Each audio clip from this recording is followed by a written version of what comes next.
September 9, 2023 Andhra Pradesh రాష్ట్ర రాజకీయాల్లో ఒక ప్రత్యేకమైనటువంటి రోజు, ఒక చారిత్రాత్మకమైనటువంటి ఘట్టాన్ని సంతరించుకున్న రోజు అని చెప్పాలి. ఎందుకంటే ముఖ్యమంత్రి చంద్రబాబు నాయుడు గారు, ఆనాడు ప్రతిపక్ష నేతగా ఉన్నటువంటి చంద్రబాబు నాయుడు గారు, టీడీపీ అధినేత, ఆంధ్రప్రదేశ్ రాష్ట్ర ప్రతిపక్ష నేతగా ఉన్నప్పుడు ఆయన్ని జగన్మోహన్ రెడ్డి గారు ముఖ్యమంత్రిగా ఉన్న సమయంలో మరి ఆంధ్రప్రదేశ్కి సంబంధించి ఆయన్ని ఏసీబీ పోలీసులు అరెస్ట్ చేయటం, ఆయన్ని కోర్టుకు తీసుకెళ్లటం, రాజమండ్రి సెంట్రల్ జైల్లో ఆయన్ని రిమాండ్లో ఉంచటం. అయితే ఈ విషయం తెలుసుకున్నటువంటి జనసేన అధినేత మరి ఆ రోజు చంద్రబాబు నాయుడు గారిని పరామర్శించడానికి హైదరాబాద్ నుంచి ఆయన హుటాహుటిన మరి ఆంధ్రప్రదేశ్ చేరుకునేటువంటి తరుణంలో జగ్గయ్యపేట హైవే వద్ద నాడు జనసేన అధినేతగా ఉన్నటువంటి పవన్ కళ్యాణ్ గారిని జగన్మోహన్ రెడ్డి గారి కనుసన్నల్లో పనిచేసేటువంటి పోలీసులు ఆయన నిర్బంధించటం, అక్కడి నుంచి కదలలేకుండా చేయటం. అయితే ఆయన నడి రోడ్డు మీద పడుకొని నిరసన తెలియజేయటం. ఈ సంఘటనలన్నీ కూడా సోషల్ మీడియా ద్వారా క్షణాల్లోనే ఈ వార్తలు దావానంలో వ్యాపించటం, చుట్టుపక్కల ప్రాంతాల్లో ఉన్నటువంటి జన సైనికులు వేలాదిగా లక్షలాదిగా తండోపతండాలుగా తరలివచ్చి జనసేన అధినేతకు మద్దతుగా నిలవటం. జోరు వానలో రాత్రిపూట మరి చిమ్మ చీకట్ల కమ్ముకున్న మరి జోరుగా వర్షం కురుస్తున్న వేలాదిగా లక్షలాదిగా జన సైనికులు తరలివచ్చి తమ అభిమాన నాయకుడికి అండగా నిలబడినటువంటి రోజు.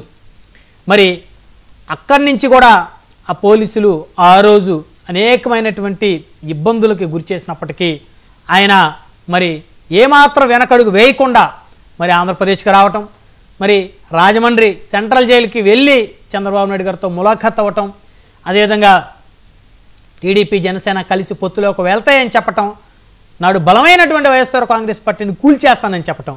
అప్పుడు అందరూ కూడా చాలామంది అంటే నిజంగా పవన్ కళ్యాణ్ గారికి అంత చరిష్మా 151 స్థానాల్లో ఉన్న జగన్మోహన్ రెడ్డి గారిని మరి కూకటవేలతో సహా ఎలా కూల్చివేస్తాడు అని చాలా చర్చలు కూడా జరిగిన పరిస్థితి.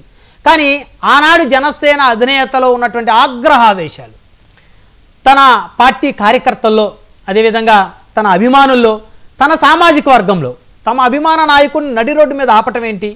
ఇది ప్రజాస్వామ్య రాష్ట్రం కదా, ప్రజాస్వామ్య దేశం కదా, ఏమైనా రాచరిక పరిపాలన జరుగుతుందా?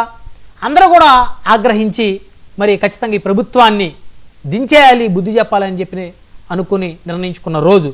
అందుకనే సెప్టెంబర్ 9, 2023 ఆంధ్రప్రదేశ్ రాజకీయాల్లో ఒక మరువరాని అధ్యాయం అని చెప్పుకోవచ్చు. ప్రత్యేకించి జనసేన పార్టీ చరిత్రలో ఒక బలమైనటువంటి ఇది ఒక పేజీగా దీన్ని చెప్పుకోవాల్సిన అవసరం ఉంది.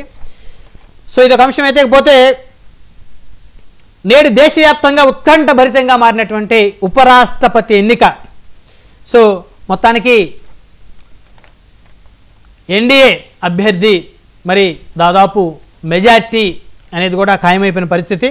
సో ఇక్కడ ఇంకొక ఈరోజు సెప్టెంబర్ 9, 2025 ఆంధ్రప్రదేశ్ రాజకీయాల్లో మరవరాని ఘట్టంగా మనం గుర్తుంచుకోవాల్సిన రోజు. ఎందుకంటే తెలుగుదేశం, జనసేన, బీజేపీతో పాటు వైఎస్ఆర్ కాంగ్రెస్ పార్టీ కూడా 4 పార్టీలు ఒకే పార్టీ బలపరిచినటువంటి, అంటే భారతీయ జనతా పార్టీ ఎన్డీఏ కూటమి బలపరిచినటువంటి ఉపరాష్ట్రపతి అభ్యర్థికి ఓటు వేయటం అనేది ఒక మరవరాని ఘట్టంగా రాజకీయ చరిత్రలో ఖచ్చితంగా ఈ రోజున కూడా లిఖించాల్సిన అవసరం ఉంది. 2025 సెప్టెంబర్ 9 కూడా. సో ఇకపోతే డిప్యూటీ సీఎం పవన్ నటించిన హరిహర వీరమల్లు సినిమాపై దాఖలైన పిటిషన్పై ఏపీ హైకోర్టు కీలకమైనటువంటి వ్యాఖ్యలు చేసింది. సో మొత్తాన్ని చూస్తే మంత్రులు సినిమాల్లో నటించడంపై ఎలాంటి నిషేధం లేదని హైకోర్టు స్పష్టం చేసింది. కోర్టు వ్యాఖ్యలతో ఊరట చెందినారు జనసేన నేతలు, అదేవిధంగా పవన్ కళ్యాణ్ గారి అభిమానులు. సో మరి మొత్తానికి తీర్పు అయితే సెప్టెంబర్ 15కి అయితే వాయిదా పడిన పరిస్థితి ఉంది. సో మొత్తానికి కోర్టుకు సంబంధించి మరి అడ్వకేట్ జనరల్ వాదిస్తూ ఎన్టీ రామారావు గారు మాజీ ముఖ్యమంత్రి, ఆయన ముఖ్యమంత్రిగా ఉన్న రోజుల్లో కూడా సినిమాలో నటించారు. ఆయన మీద కూడా అప్పుడు ఆయన అంటే గిట్టిన వాళ్ళు చాలామంది కోర్టుల్లో కేసులు పిటిషన్లు వేయటం, సరే వాటన్నిటిని కూడా ఆ రోజు హైకోర్టు ఉమ్మడి ఆంధ్రప్రదేశ్ హైకోర్టు కొట్టేయటం, మరి ఆనాడు ఎన్టీ రామారావు గారిని సినిమాల్లో మరి నటించడం వెనక ఎలాంటి అబ్జెక్షన్ కూడా కోర్టు ఆ రోజు పెట్టకపోవటం, ఆ ఎపిసోడ్ని కూడా ఏపీ అడ్వకేట్ జనరల్ ఒకసారి జస్టిస్ కూడా గుర్తు చేశారు. సో కాబట్టి ఈ తీర్పు అయితే దాదాపుగా మరి జనసేన అధినేతకి అనుకూలంగా కూడా రావచ్చు అనేటువంటి బలమైన వాదనలు కూడా వినపడతా